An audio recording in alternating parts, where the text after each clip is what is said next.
Hi, Mackenzie. Thanks so much for joining me. I'm so excited to have you on. Hey, thank you so much for having me. It's my treat. So, how have things been going? What have you been up to? Things have been good, I guess. All things considered, I know we're kind of on our way out of the pandemic now. Fingers crossed, we Yeah. didn't just jinx that, which is nice. So it's kind of nice to have shows and stuff kind of starting to roll in again. And yeah, I've been doing good, just kind of working on music, Awesome. keeping afloat. Kind of same old, same old. Nice. So, let's get right into it. So what made you get into music in the first place? Yeah. Well, honestly, for me, I grew up playing piano, and I think that was kind of my initial interest in music, was being like really connected to piano and kind of working through the Royal Conservatory, which is kind of the books you kind of go through for piano. And yeah, and then one thing led to another. I was watching a ton of American Idol growing up, and I think I kind of always loved the idea of like being a singer and like doing music, and I thought that whole show was so glamorous. And I'm like, oh, like I want to kind of sing a little bit. So I would like sing on the piano, and then one thing led to another. And I guess I really, really loved doing that. And I started writing tunes, and then I went to school for music, and somehow I ended up here. Awesome. What school did you go to? I went to Humber Oh, in okay. Toronto. So Yeah. if you know Jess and Tay, I kind of met them there as Mm, well. So yeah. awesome. My boyfriend actually went to Humber for the jazz program. No way. Oh my Yeah. God. What year? When did he graduate? Uh, 2015, 2016, maybe. Really? Oh my goodness. I graduated in 27. Do you mind if I ask his name? It was Blake Day, or And what was his instrument? piano. Piano.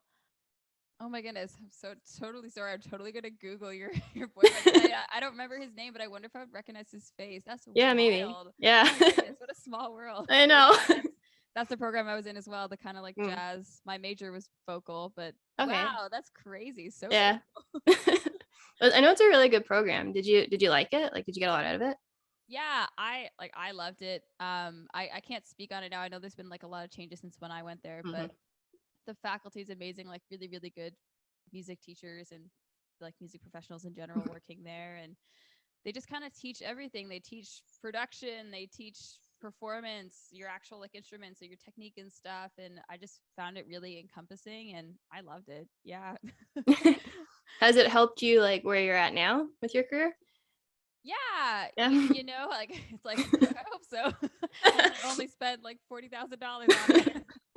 But no, yeah, it's not helped with like my navigation through the Hmm. country Hmm. industry necessarily. But it's really helped with my musicianship. Hmm. So I found like it's helped a ton with my songwriting, with my actual like performance and singing in general, because it's been nice to be able to kind of have some training before actually stepping out there on a stage. And it's really helped in ways that kind of I wouldn't expect, like with my band leading. So like it's nice to be able to talk to the musicians that I'm hiring and in like an effective way, I guess I would say. So if like someone's playing something wrong, I can communicate that in a way that makes sense versus being like, hey, like that's not it, but I know, and you kind of just get like lost in your words. But yeah, with kind of like the musical aspect Hmm. of the industry, Yeah. it helped a lot. Yeah. Nice.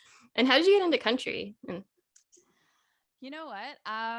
Like I didn't grow up listening to country. My mom was really into like John Mayer types, like, and my dad's really into kind of like new wave. So he was into people like Lou Reed. So I don't mm. really have that like like core country foundation like a lot of people do. But I grew up in Ancaster, Ontario, and that's kind of like half hick, half like residential area. And my whole friend group in high school was really into country, and I didn't love it at first. I was kind of like, oh, like let's play something else. And then you just kind of listen to it more, and I'm like, oh, actually, that song's really good. Oh, that song's also really good. And then eventually, I was just like, oh, I love all these songs, and I just kind of fell in love with the honesty and the realness of the genre. And yeah. Awesome. So you refer to yourself as Bar Diva, which Yes. is really, I love it. So where did that come from? um, you know what? It's got like a bit of a story. So I guess I kind of have like a bit of like an untraditional path to being an artist, because for the first kind of like 5 years of me working in the music industry, I was working as a jobbing musician. And I guess kind of what I mean by that is I was doing like cover gigs for money. So I was playing like a lot in bars and playing country covers and kind of getting my practice on stage before I released any music.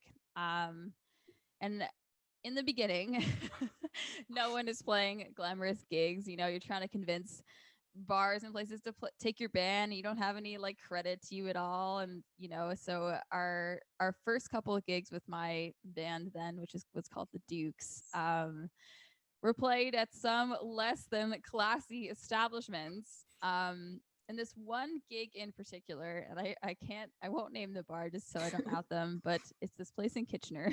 Okay. I was kind of working with this agent sort of, and he was setting up some cover gigs for us and we would pay him commission.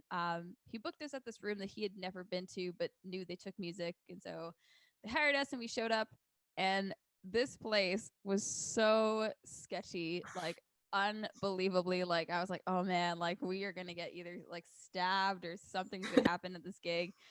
So we show up and like we set up, and over the course of the evening, like, keep in mind this is wintertime. I never didn't mention that.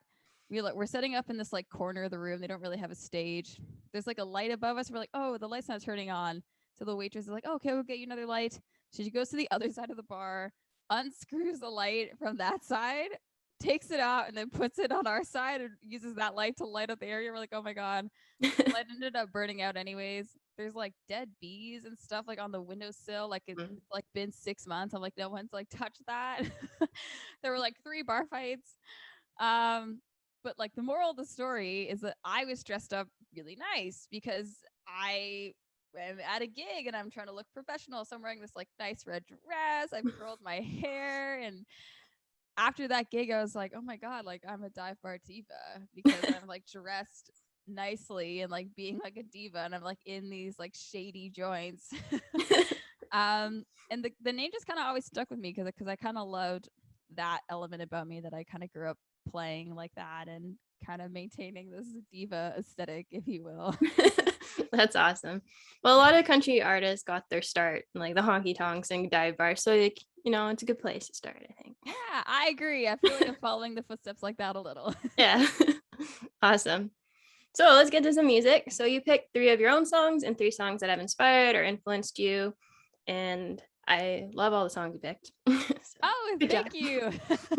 I picked some songs that were pretty, I guess, not mainstream. So it's cool. I'm glad you love them. So the first one you have for us is your song called Dial Tone, which is super fun. So what's the story? What's the story behind that song? Yeah. So Dial Tone's a pretty sassy tune. For those who've not heard it, Dial Tone is not about a phone. Dial Tone's actually slang for dull, boring, or uninteresting person. So the meaning behind the song is kind of about being stuck in a conversation where someone is either boring you to death, or you just know that they're just talking out of their, you know, like making up stuff. Like that can't be true. And I think we've all kind of been in those conversations where we would love to just stop talking to these people, but you don't want to be rude. So you're like stuck listening. And that song was kind of born out of frustration of me having to be in some of those conversations. So yeah. Did it come out of a real experience? I hate to say it, but yes, it was from a very specific reoccurring experience. Oh. We won't name names. We won't name names, but I had to let it out. Yeah. Awesome. So here is Dial Tone. So I love the music video for that. It's so fun.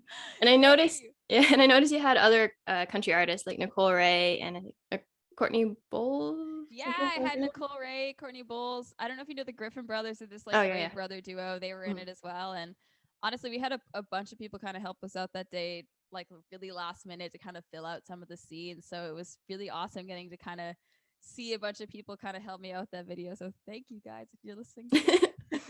Awesome. And go check that out if you haven't seen it already. My one incentive is I will say that I dress like a man. So if you like the song, it's a funny video, I promise. Awesome. So how did you get into songwriting? Like what made you sort of go that path? Yeah. You know what? I'm probably gonna have to jump back to the piano element again, because I always kind of, when I was learning piano, I loved kind of, I hate to say fooling around on it, but when you're a kid, you like don't really know kind of what you're doing other than like reading notes. And I ended up writing a bunch of like little piano songs just for myself, like in my living room. And I kind of always loved being like that element of music, kind of like making stuff up and creating songs. And then when I started singing, I kind of ended up writing on piano now with vocal and melody and be still doing like these little like piano lines on it. And that's, yeah, I've always kind of fallen in love with like that element of music. So I guess I had to bring it back to piano. It kind of gave me my start being creative. Nice. So now a lot of those songs have kind of led you to different places. And you were recently nominated for Roots Artist of the Year at the Country Music Association of Ontario. Congratulations. Hey, thank you. That was definitely surprising. It's just flattering enough to be amongst those other nominees. So yeah, that was, thank you, CMAO.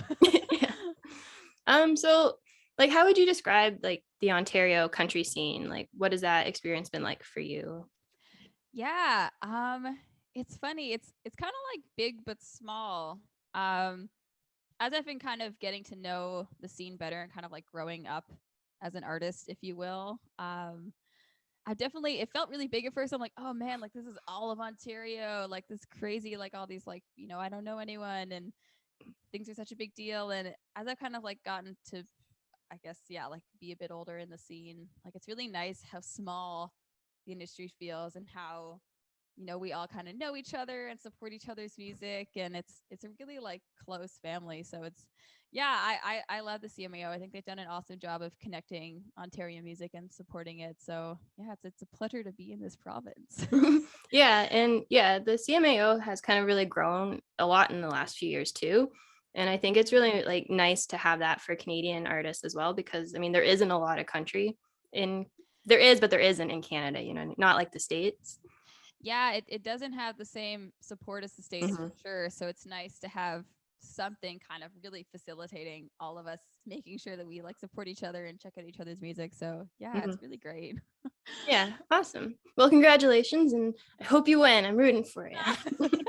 Thank you. I mean, it might be a bit of a long shot, but I really appreciate that. All right, well, let's get back to some more music. The next song you have for us is Hell on Heels by the Pistol Annies. I love this song. Mm. I'm glad you picked this. I haven't heard this in so long. Uh, So what see, made you, sorry, go ahead. I was gonna say, I think I'm literally answering your question. Yeah.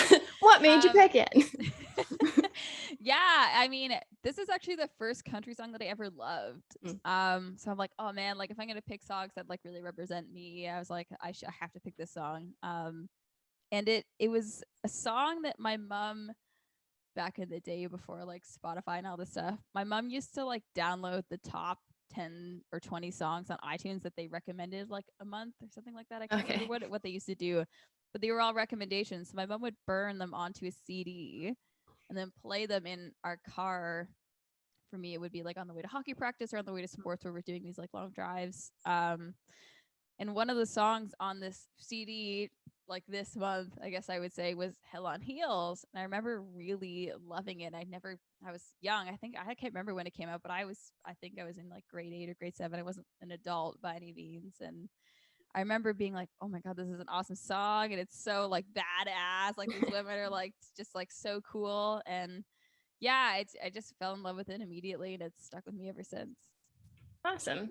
So here is Hell on Heels by the Pistol Annies. So in 2019, you were in the top seven finalists of the Boots and Hearts Emerging Artist Showcase. For those that don't know, Boots and Hearts is a big country music festival in Ontario. So what was that experience like? Wild. Yeah. 2019 was a crazy year. I basically went from like just releasing music, kind of like just announcing myself as an artist, to like having that opportunity, and it was huge. Like Boots and Hearts by a landslide is the biggest festival stage I've ever played on, and I was really shocked to kind of have been picked for that. And yeah, it's wild. Like it's just that one festival here that the audience that comes out to it is just so down to hear music and so down to just like kind of be in that party element that you know, it didn't really matter that they didn't really know me because I was new. I just like played my tunes and people were like clapping along and like kind of participating. And it was just such a wonderful feeling to see so many people and getting to do my stuff and just kind of living in that moment. Yeah, like really, really cool experience. I would recommend to everyone to apply to that opportunity. Nice. And they do it by vote. Is it by voting, or how that work? It's like partially voting and partially Okay. not. So they pick the top 7. Like everyone kind of submits a video, performing video, and then for the 8th spot, they kind of like nominate the top 3, and then there's a voting round for those 3. Between those 3 people, the one person gets through to the 8th spot.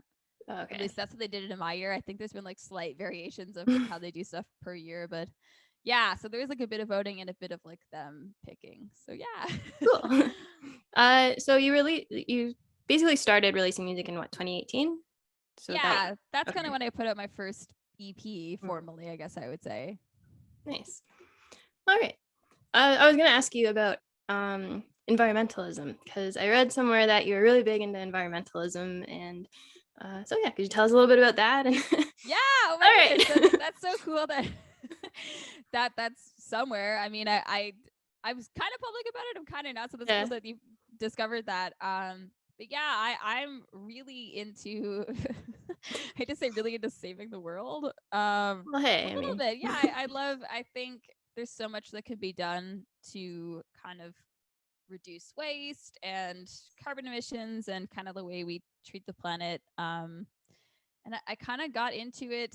I honestly don't even know how I got into it. It's one of those things where it's like been like a slow trickle where I like saw something. I'm like, oh man, like I cannot believe I might have watched that documentary. I think it's called Garbage Island or something like that, where it's like this big, like mile wide plastic island, a couple miles wide, that we have in the middle of the ocean, by the way.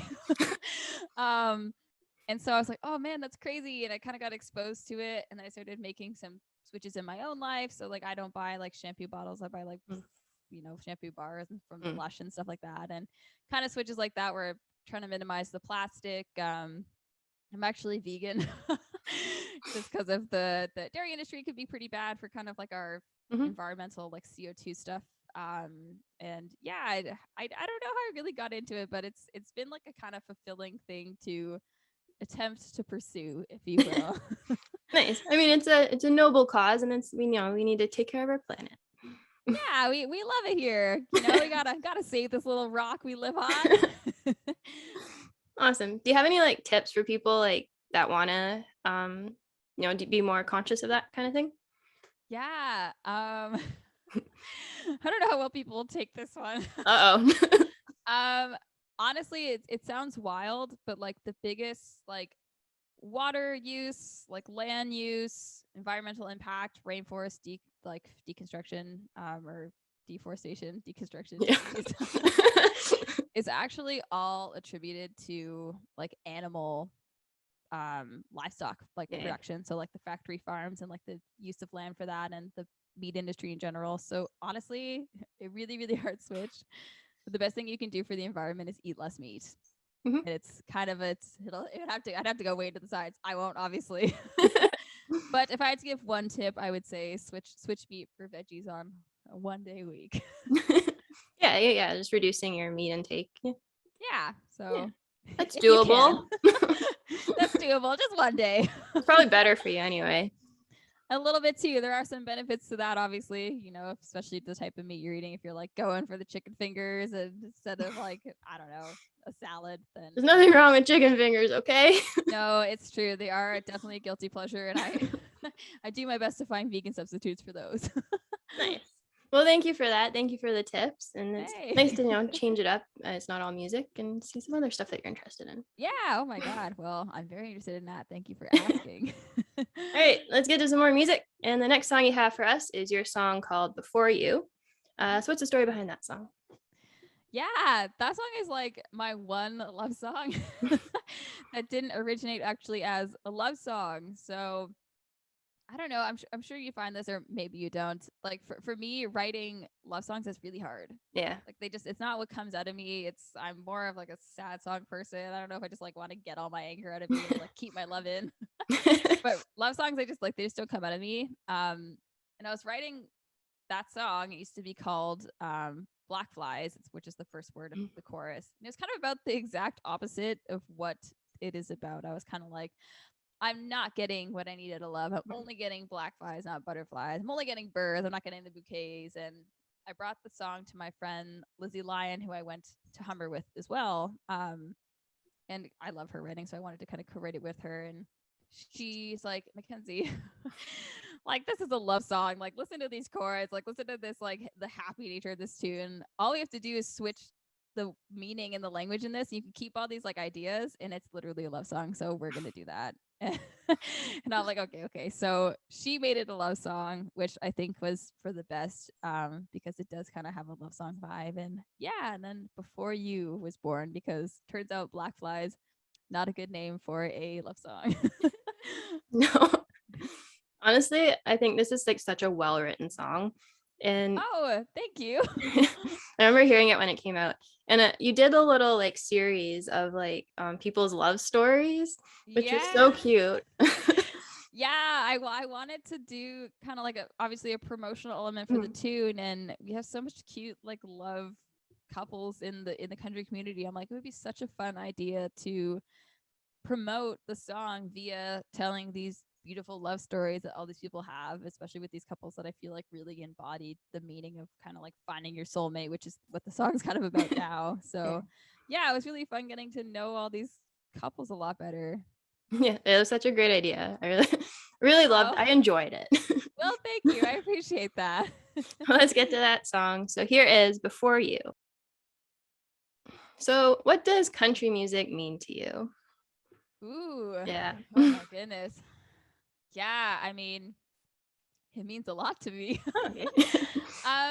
Yeah, I mean, I think it means just like, I guess maybe I'll talk about what I love about country, because that's has a lot of meaning for me. But I've always loved like country's ability to tell the truth, like, and be super honest and have these like really meaningful songs. So I feel like we're losing that a lot in, not always, but a lot in pop and like other genres where things are just a bit thinner, I guess meaning wise, if you will. Yeah. And I think country's been a really great, I guess, platform for me to like be able to tell a story that I feel like really passionate about, or something I want to go into depth about. And country nowadays kind of doesn't have any rules either as to what you can say. So it's been really fun to get to write sassy tunes and just release them as is, where, you know, like in pop, maybe you just kind of have to live in these barriers. And yeah, I don't know. Country means so much to me that it's really hard to put in a label about what about it that is meaningful. But yeah, that would be my answer to that. Oh, that was a good answer. I think you explained it well. Perfect. Okay. Good job. You did it. Awesome. So we'll get to some more music. The next song you have for us is Merry-Go-Round by Kacey Musgraves. Yes. So why did you pick this song? I mean, Kacey Musgraves is my all-time favorite artist.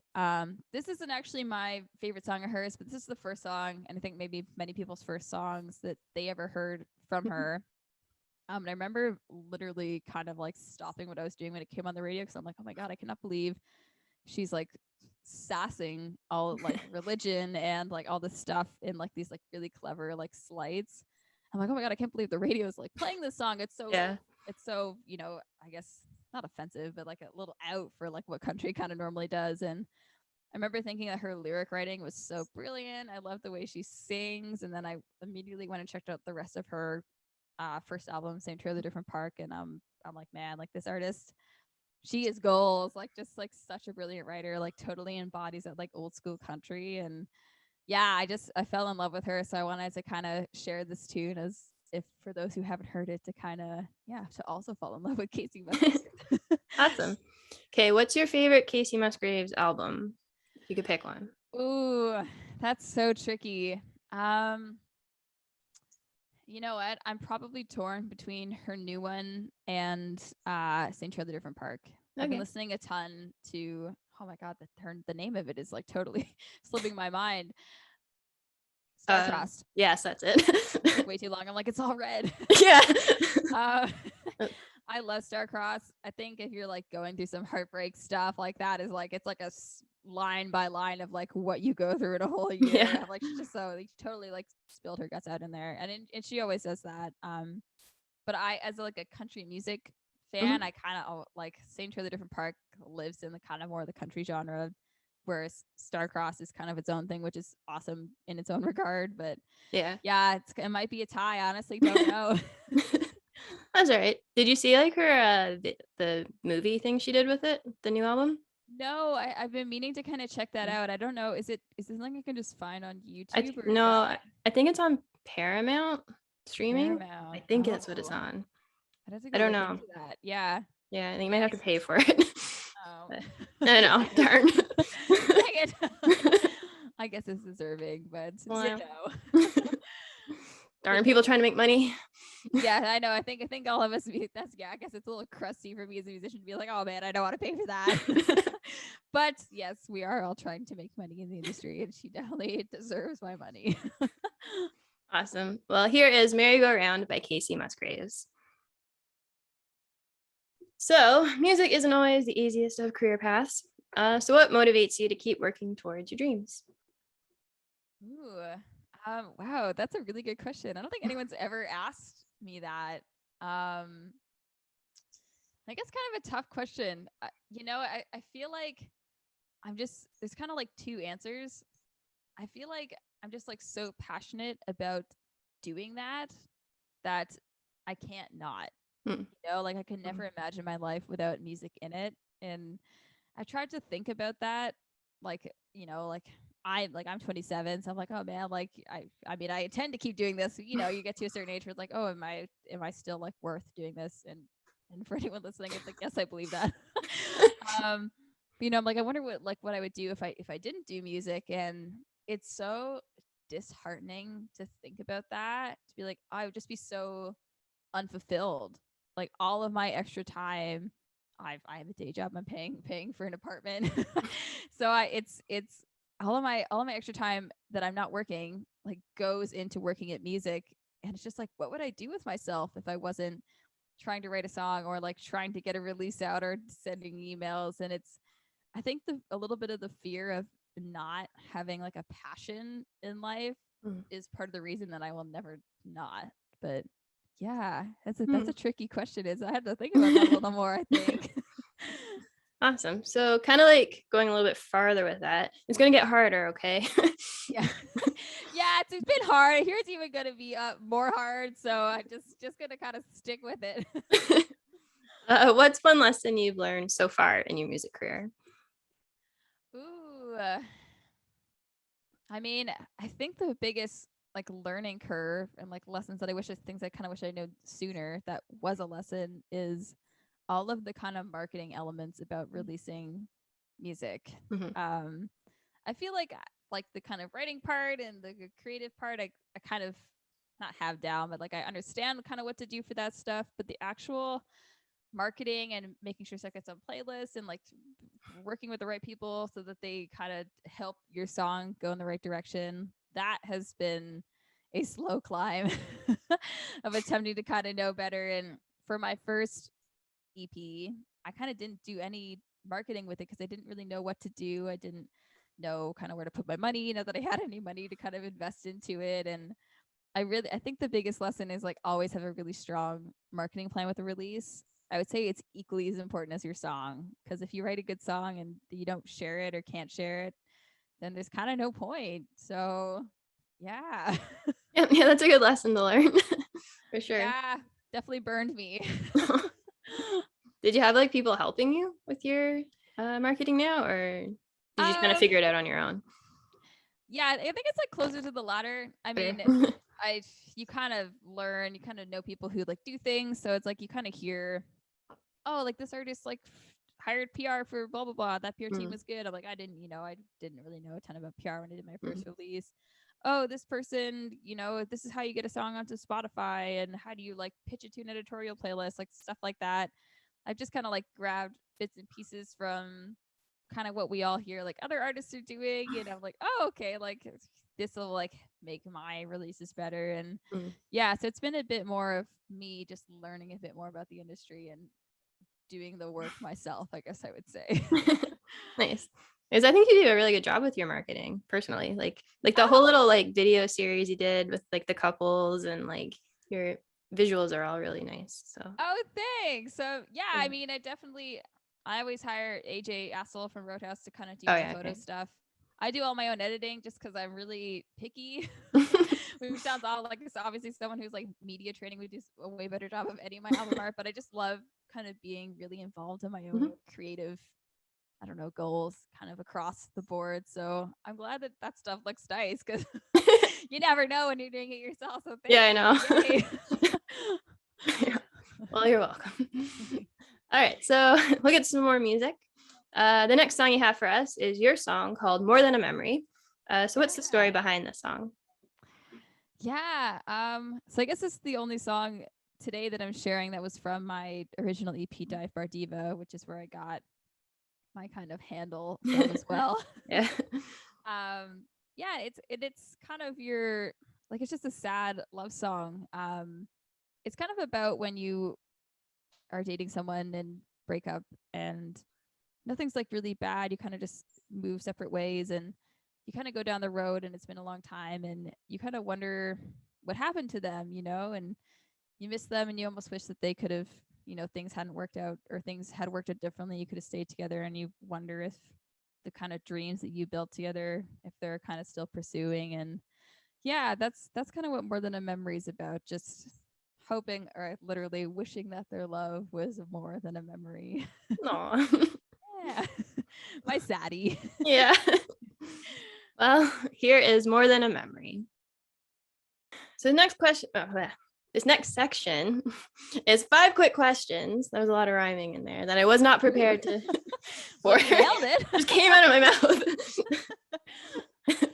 So I'll do 5 quick questions. It's just for fun, whatever comes to your mind first. So the first question is favorite snack food. Pizza? How is that a snack? Yeah, that can be. My head went right too. We'll count that, sure. We'll count it. Okay. I guess vegan pizza. Vegan pizza, yes, it exists. One place you would love to travel to. Anywhere outside of this continent. I've never left the continent, so okay. Yeah, I'm just gonna leave it at that. The rest of the world. The rest of the world. Favorite holiday. Probably Christmas. Cats or dogs? Dogs, 100%. I'm a huge. I just love dogs. I honestly can't explain it. And favorite TV show? Oh, you know what? I think my all-time favorite TV show is How I Met Your Mother. But I've been really digging Euphoria, I gotta say. So guilty pleasure there.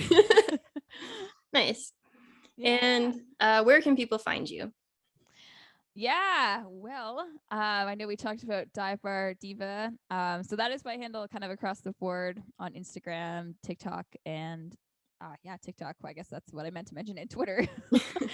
And then if you do the Facebook thing still, it's at Mackenzie Leigh Meyer, or on my website at www.mackenzieleigmeyer.com. Awesome. And I'll have all those linked below in the show description, so you don't have to go search for it. Yay.